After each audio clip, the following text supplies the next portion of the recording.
আসসালামু আলাইকুম সবাইকে। কেমন আছেন সকলে? আশা করি আল্লাহর রহমতে সবাই ভালো আছেন। আজকে অনেক দিন পর বাসা থেকে বের হলাম। এবার সৌদি আরবে আসার পর থেকে তেমন একটা বাসা থেকে বের হওয়া হয় না। আমার হাজব্যান্ডও ব্যস্ত থাকে, যে কারণে আমারও বাইরে বের হওয়া হয় না। আজ আমরা বাইরে বের হলাম একই সঙ্গে দুজনে। আর এই তো বাসা থেকে বের হয়ে আমরা এখানে সিগন্যালের এখানে আজকে হেরামে যাব অনেক দিন পর, এই কারণেই আসলাম বাইরে বের হওয়া। আর এখান থেকে বাসে থেকে আমরা ক্লক টাওয়ারের কাছে -2 পর্যন্ত যাব। বাকিটা আপনাদের ওখানে যাবার পর আপনাদের সঙ্গে শেয়ার করব বাকি ভিডিওটা। আমরা চলে এসেছি, বাস থেকে নেমে এখন সোজা হেরামে যাব। আমার হাজব্যান্ড আমাকে জিজ্ঞেস করছিল যে আমি টাওয়ারে যেতে চাই কিনা, কিন্তু আমি বলছি না, আমি ওখানে যাব না, আমি হেরামে যাব।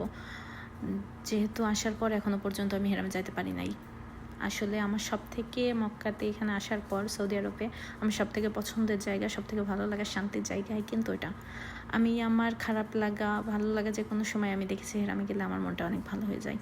হয়তো বা অনেকেরই এরকমের হয়, সবার ক্ষেত্রে হয়তো এরকমের, আমি জানি না, কিন্তু আমারটা আমি জানি যে আমার এখানে আসলে আমার মন খারাপ থাকলেও আমার মনে একটা আলাদা শান্তি আল্লাহর তরফ থেকে আসে।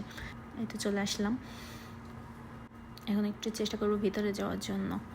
যদিও বা এখন আমি যখন এসেছি আসরের নামাজের পর, মাগরিবের নামাজ ইনশাল্লাহ এখানে পড়ব। আমি এখন ভিতরে যাব এবং নামাজ পড়ব, তাই আর ভিডিওটা বড় করব না। সবাই ভালো থাকবেন, আল্লাহ হাফেজ।